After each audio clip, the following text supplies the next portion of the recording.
El ciego escuchó con gran atención estas palabras y todavía se hizo más humilde. La oración se iba desarrollando sin cesar en su corazón y le producía un gozo inefable. Mi alma se sentía feliz por este motivo y yo daba gracias al Señor que me había hecho conocer tan grande piedad en uno de sus servidores. Finalmente llegamos a Tobolsk. Allí lo conduje al asilo y después de haberle dicho adiós con gran afecto, volví a mi camino solitario. Un mes entero caminé poco a poco e iba sintiendo cuán útiles nos son y cuánto bien nos hacen los ejemplos vivos. Leía a menudo la Filocalía y por lo que en ella encontraba, me iba confirmando en lo que le había dicho al ciego. Sus ejemplos inflamaban mi celo y mi amor al Señor. La oración del corazón me hacía tan dichoso que no pensaba que fuera posible serlo más en la tierra. Y me preguntaba cómo podrían ser mayores que estas las delicias del reino celestial. Esta felicidad no iluminaba solamente el interior de mi alma, también el mundo exterior se me representaba bajo un aspecto encantador, y todo me invitaba a amar y alabar a Dios. Los hombres, los árboles, las plantas, los animales, todo me resultaba familiar, y en todas partes encontraba la imagen del nombre de Jesucristo. A veces me sentía tan ligero que tenía la impresión de no tener ya cuerpo y de flotar suavemente en el aire. A veces entraba totalmente dentro de mí mismo. Allí veía claramente mi interior y admiraba el maravilloso edificio del cuerpo humano. Otras veces, y en medio de todas estas consolaciones, deseaba que Dios me permitiera morir cuanto antes y que me fuera dado dejar desbordar mi agradecimiento a sus pies en el mundo de los espíritus.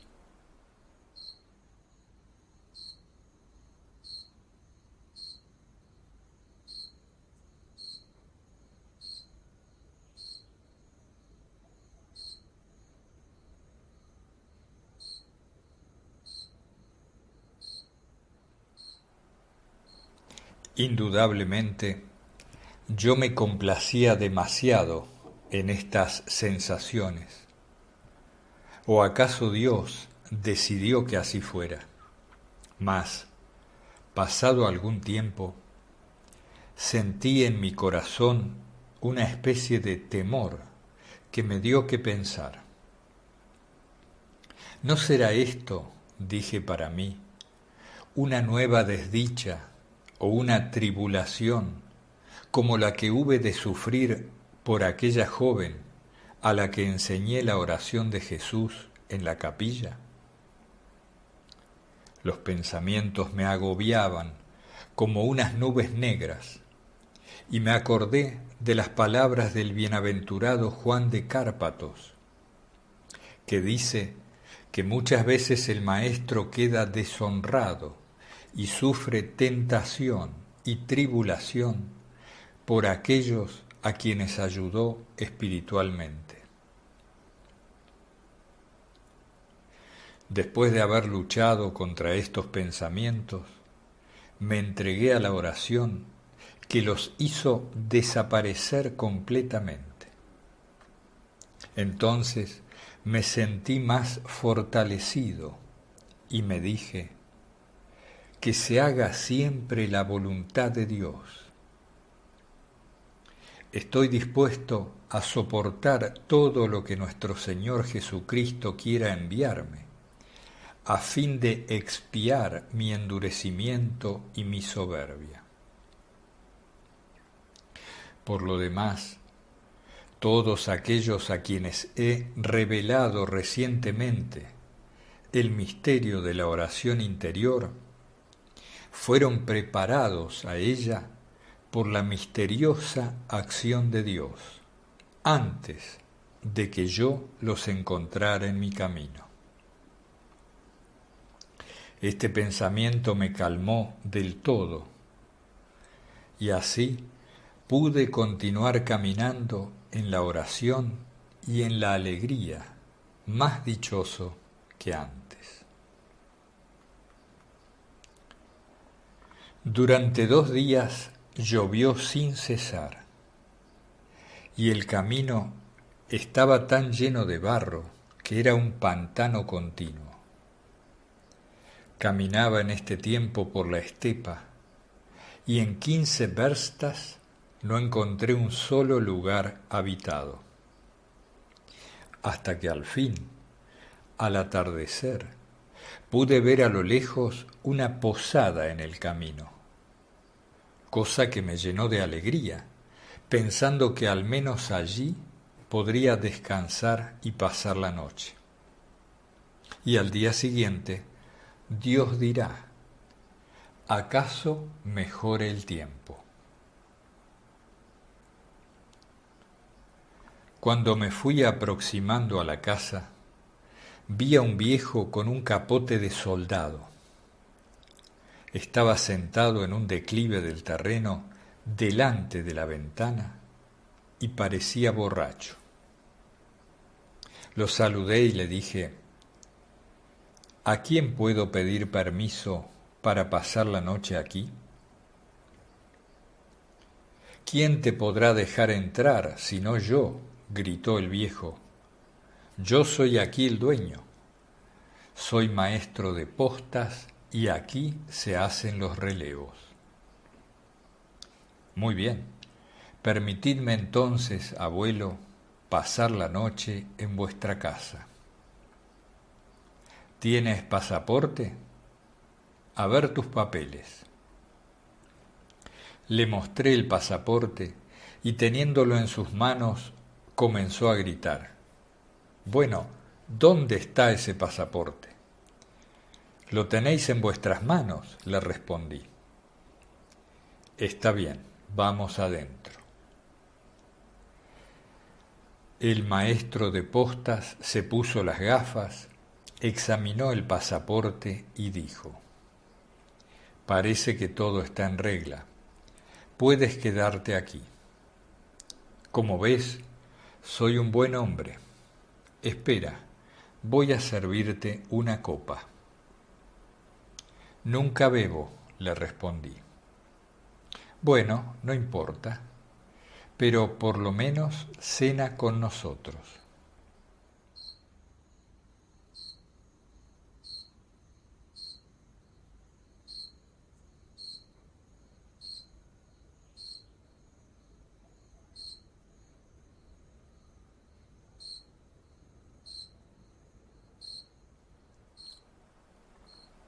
Se sentó a la mesa con la cocinera, una mujer joven que también estaba bastante bebida, y yo me senté junto a ellos.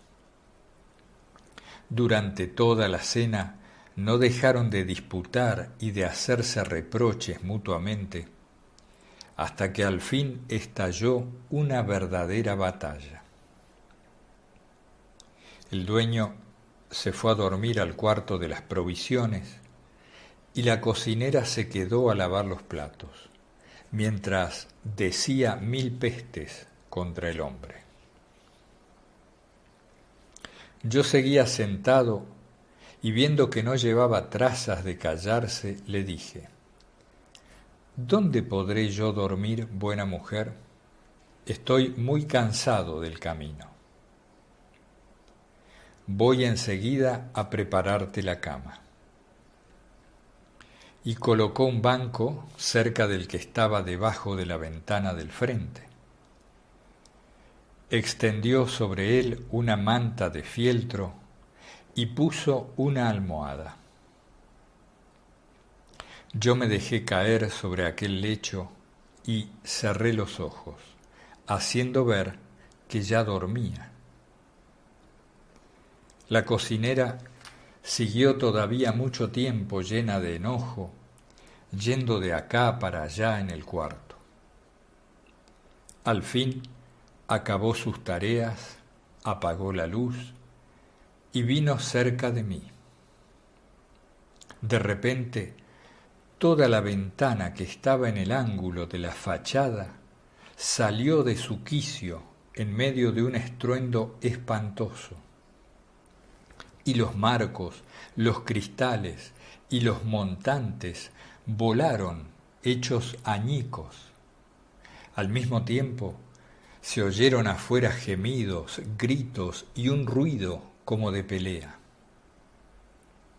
La mujer, aterrorizada, saltó hasta el centro de la habitación y cayó por tierra.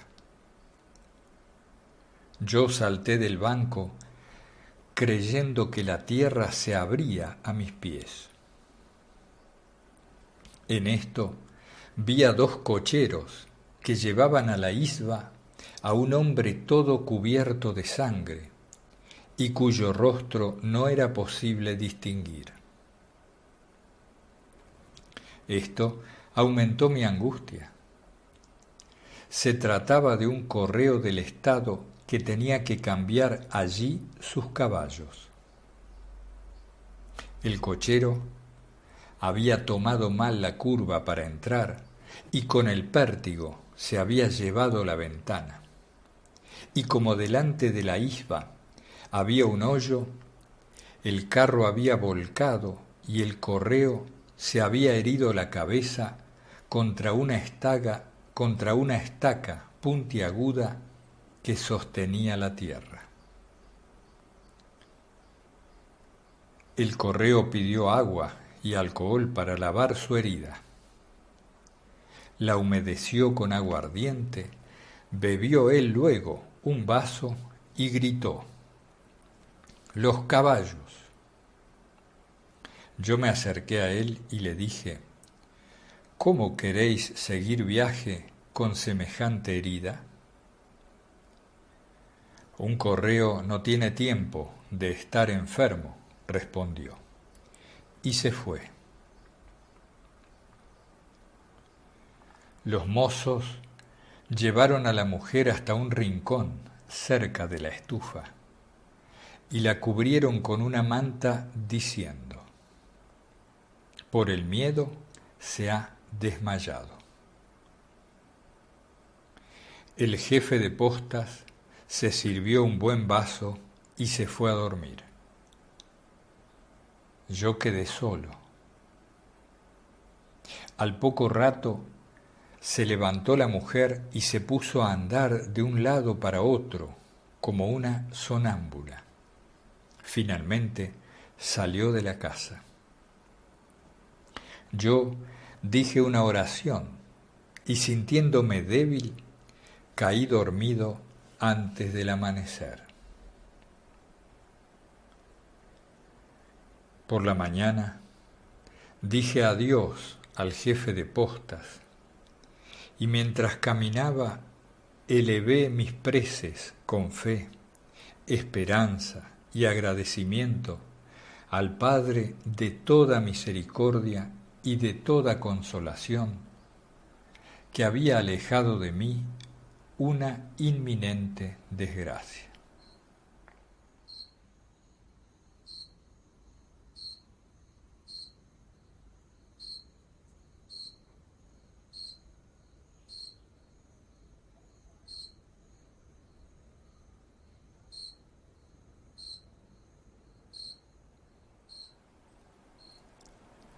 6 años después de estos acontecimientos, al pasar cerca de un convento de monjas, entré en la iglesia para rezar.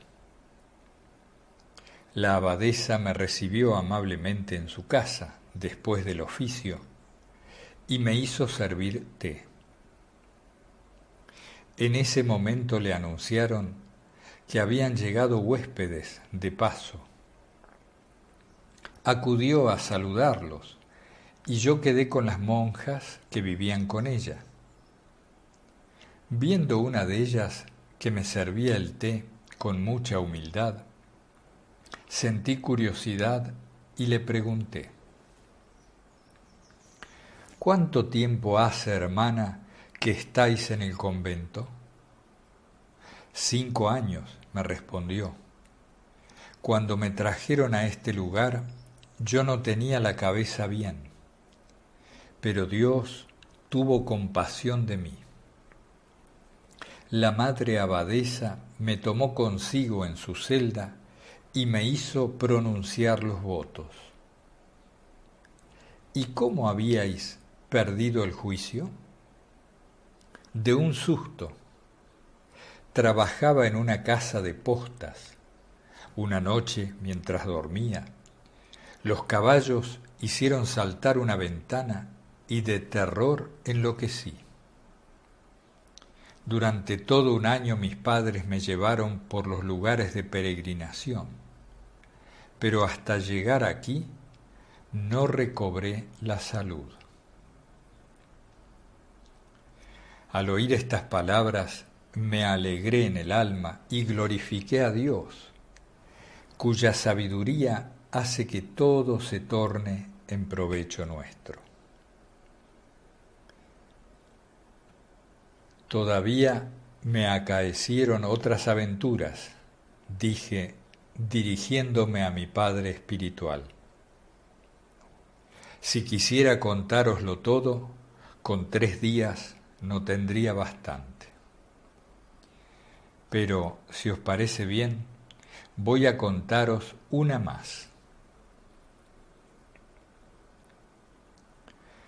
Un luminoso día de verano, vi a cierta distancia del camino un cementerio, o más bien una comunidad parroquial, es decir, una iglesia con la casa de los servidores del culto y un cementerio. Las campanas tocaban llamando al oficio, y yo me apresuré a ir a la iglesia. Las gentes de los alrededores llevaban el mismo camino, pero muchos se sentaban en la hierba antes de llegar a la iglesia, y viendo que yo me daba prisa, me decían: no vayas tan deprisa, que llegas con tiempo. En esta iglesia los oficios se hacen muy despacio. El cura está enfermo y además es muy calmoso. Y en efecto, la liturgia no iba muy deprisa.